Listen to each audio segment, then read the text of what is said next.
Well, hey, this is Rosa RCG Creations. How you doing?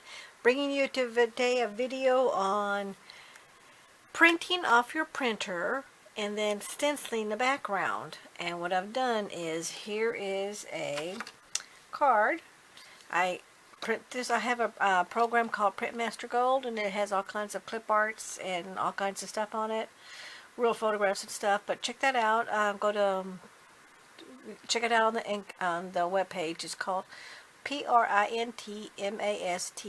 Gold, and that they have different versions, and I just have the gold version. I've had this thing a good 10-15 years, and I do use it quite often. Not a whole lot, but quite often. Now that I come up with all these, they've come out with all these stencils and dies and the Cricut and the Silhouette and all these die cutting machines. I've kind of backed off, but I like to do it when especially if I have a mass amount of cards to make, and I've got to get 12 cards out by the end of next week. So I'm kind of in a crunch, but I like to do variety. I don't like to make the exact same 2 cards all the time. So what I did is I stamped this. This was already on the message. It was already, I just copied it, pasted it, and then printed it out on my printer. And I just use, I have a HP printer. So that's just printed on that. I do two images on 8.5 by 11. That way I can get 2 of them.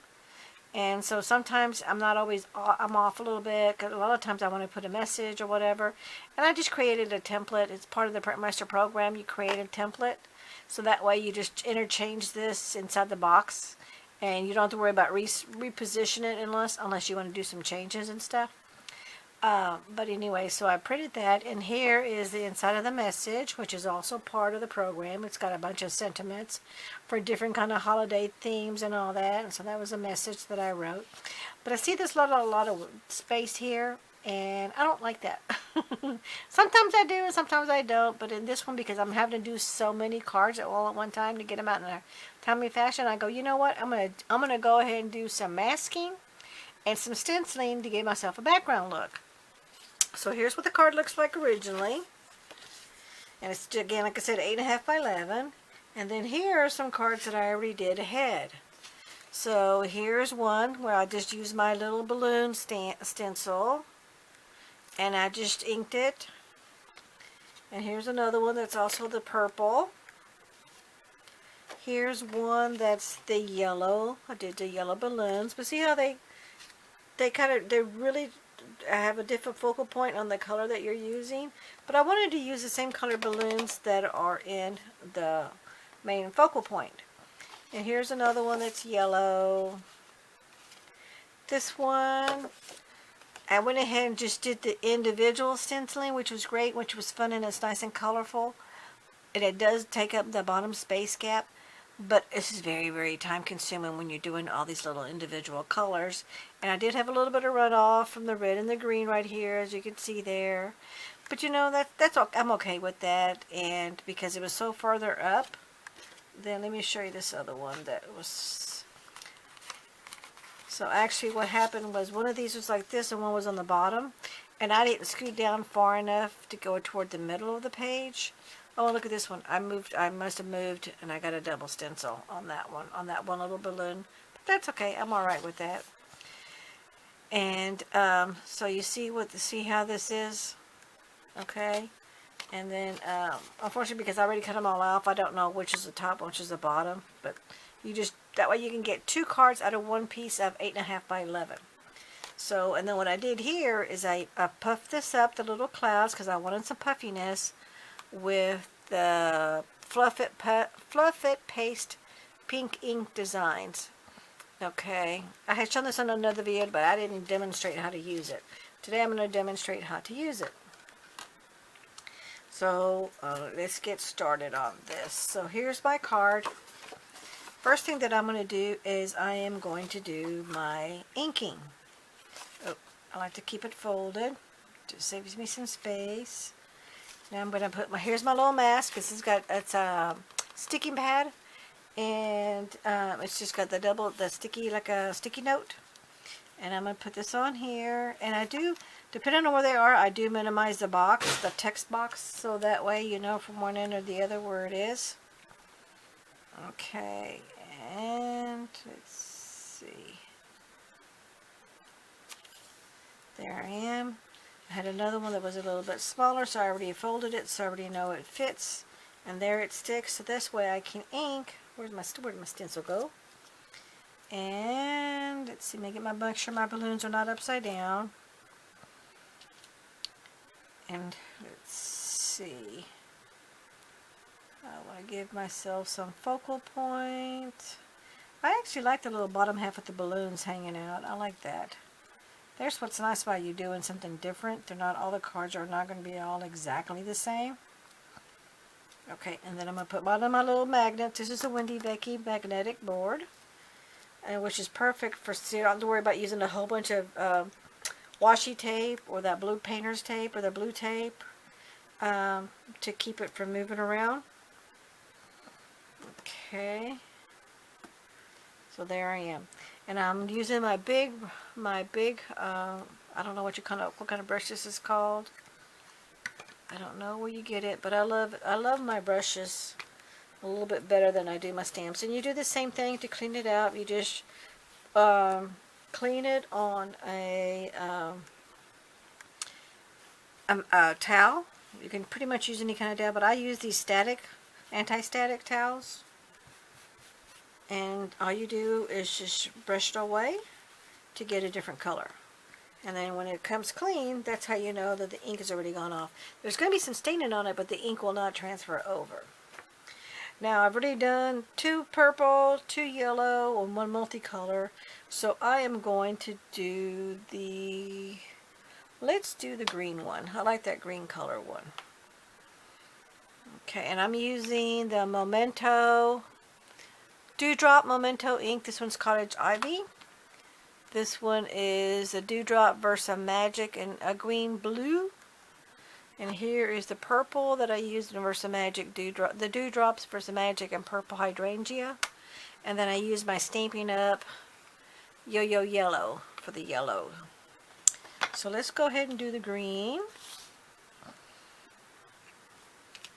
And then all you're doing is you're inking up your brush. You're just barely touching on it.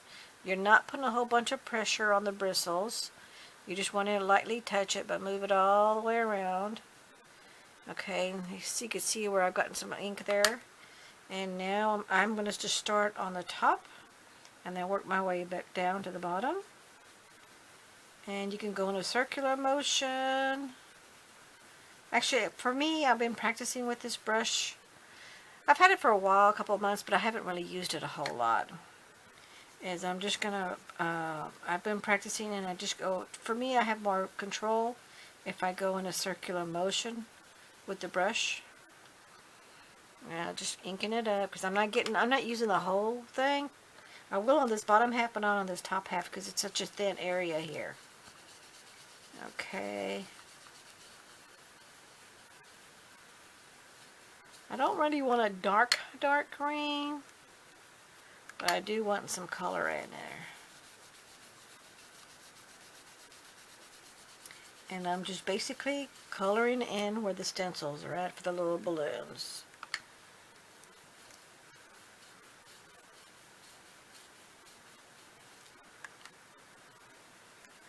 And if you notice on this Wendy Becky magnetic mat, you don't really have to hold on to anything, and because the magnet keeps the stencil in place, so you don't have to do a whole lot of moving. Excuse me, a whole lot of holding to it. And I like it too because you don't have to continue to put some tape over it to keep it in the stencil in its spot. Now I'm going to go ahead and do the whole thing, because now I'm going to do the bottom half. So I'm going to go ahead and ink. And again, I'm just lightly touching it. I'm not putting a whole lot of pressure. See, the ink is all over there. And now I'm going to do over the whole bottom half. But what's nice about this brush being so big is you can actually do an entire background a lot faster, which just makes your projects go a lot smoother and faster. So again, I'm just going to go over the whole thing. Some people hold it like this, some people hold it like that. It's up to you. You do it whatever feels comfortable for you. And I kind of interchange depending on Actually, the day of my wrist, 'cause this is my injured wrist that I broke. So I have some good days and I have some bad days, just like everybody else. But I think I have more control.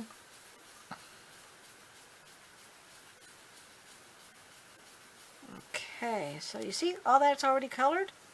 But you know what? I want to go back and I want to get a little bit darker on some of the balloons. I want to use a focal, I want to concentrate on the actual balloon itself to get most of the ink off the bristles onto the balloon itself, not on the stencil.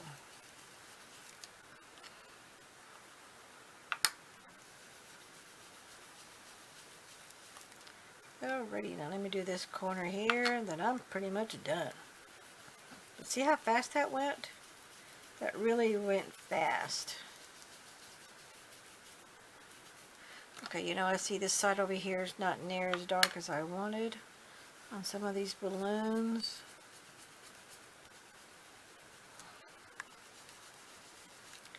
Let me do this part again here too. You see I'm concentrating on just the one little balloon area here. That's what's nice, because you hit with these brushes, you really have a lot of control. And I like the sponges, the old-timey sponges too, but I personally just really, I prefer to use these brushes for most inking situations. So let me close it up. And what's nice with the little stand is it sits on the little stand and the little bristles never touch anything, so you don't get ink anywhere. But I definitely will be cleaning it, so I'm going to take it off the stand so I know to remind myself to clean it. Okay, so let's do the reveal. Take the stencil off. Take the washi masking mat off. And, oh, see I got ink? So, because this is a white background, you want to always wash your hands, wash your fingers, get all the ink off, make sure that all the ink is off before you handle it. I'm going to leave this out because I'm going to show you, I'm going to stencil clean out my stencil, show you how easy that is. Let me just get my little towel, dry my fingers, just to make sure there's no additional residue. And look, there you go. Now I'm going to, let me clean my mat because I don't want to get any color on the back of the card. And as you can see, my mat's very well used. I use it quite a lot. And I'm just inking it, wiping it down. Getting my towel, drying it off, and while I do that, I'm going to clean my little stencil, and I'm going to show you how easy it is. Just get a wipey. Or get a wet towel if you have those stamp chamois, or any kind of chamois that you have, and just get it wet. Because of this ink, it just comes right off. And yeah, there's ink right here, so you always want to double check it and clean that off. And then that one's pretty much full. So let me get myself another one. Just because I like to double check it to make sure, because again, like I said, I'm using, the back of my cards are white, so I don't want to get any ink of any kind on the back of the card, because these are going to be given away to other people.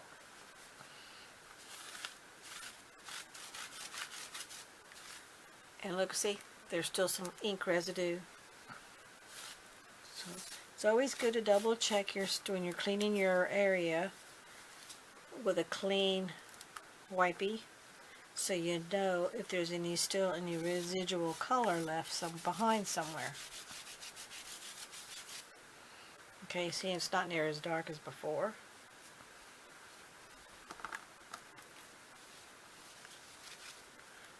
Yep, see?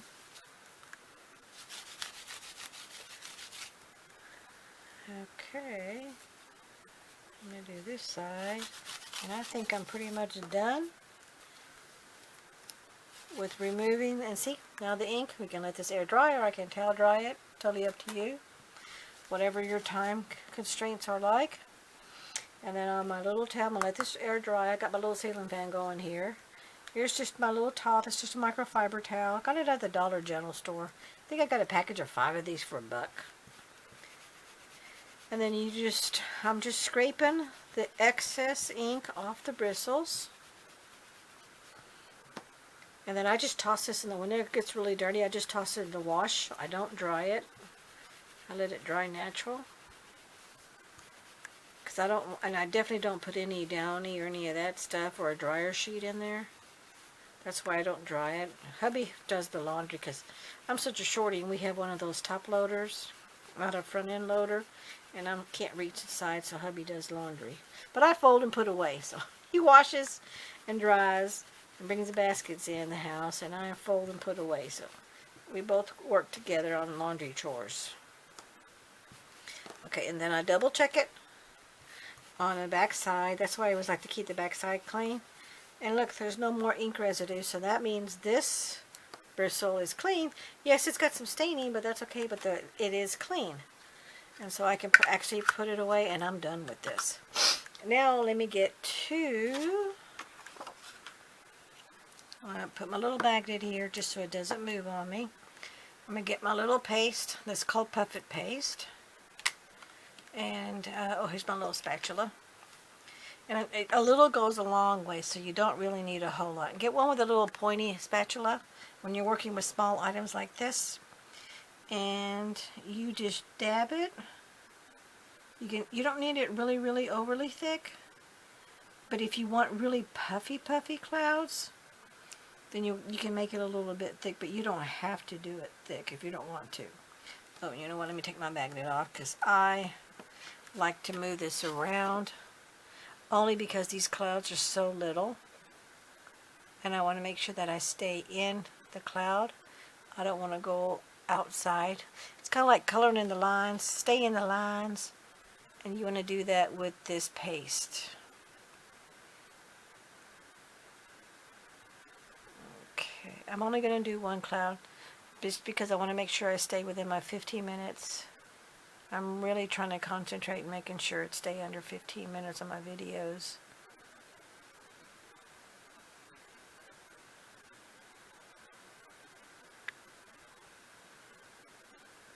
Okay, close this back up. And then do yourself a favor, get some of that Glad press and seal plastic wrap that's kind of the sticky side. Put it on top of this, and this will make this last a lot longer because all these paste and embossing powders and gels, air is the enemy, and it'll dry it up, and then all of a sudden you wasted your money.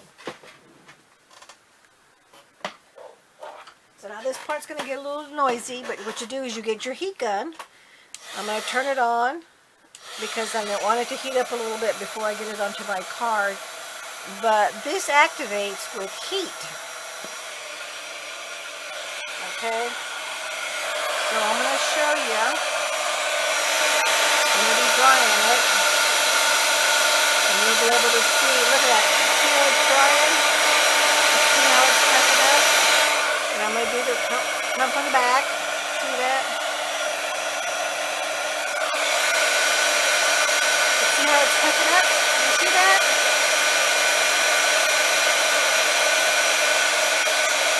Now don't leave it on there too long because you can scorch that.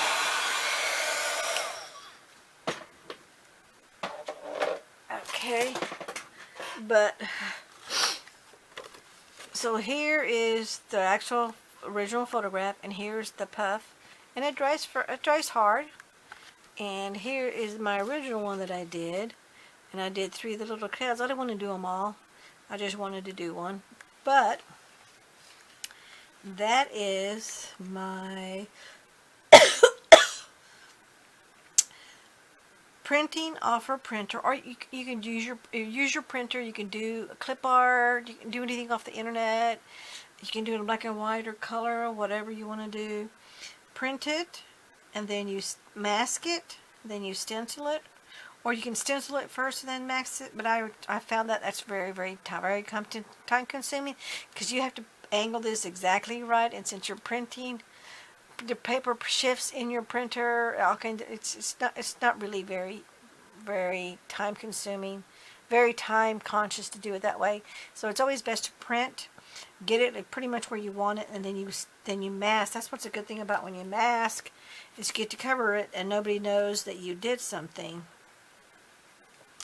on there. Oh, and you know what I just now noticed? I did not go over far enough on the little balloons. So it looks like it's got a little border here even though it doesn't. I didn't. Look at that. It's got a little border right there. Isn't that weird? How did that happen? Because this is the actual original print. It's not a cutout or anything. I actually printed this message with the balloons and the clouds on this cardstock, but look at that, how it gave me that big border there. So I don't know how I did that. I'm going to see if I can fix it. I'll try to fix it. And if I do, I'll show at the very end of the video where I fixed it. But anyway, so there's the printing off your printer, stenciling, masking so you don't get anything on the main area, but you still have made a nice pretty background. And then you puff up the little clouds with this Pink Ink Designs Fluff It paste, which is really kind of neat and fun. And you see, it didn't really take that long to get this project done. And I just got 1, 2, 3, 4. I got 6 cards made in less than 25 minutes. Thank you so much for watching. We catch you in the next video. Have a good day. Bye-bye. Don't forget to hit like, comment, and share. Okay, I fixed those 2 items. See here when I was off? You can kind of see a little bit right in there. But I went ahead and did the re-stenciling and I cleaned it up as good as possible. That one's kind of noticeable there. But this one is not. I did the same thing on this one where I was off of the stencil. But I fixed it, so you know, things like this are fixable. Thank you so much for watching. Have a good one. Take care now. Bye-bye. We'll see you in the next video.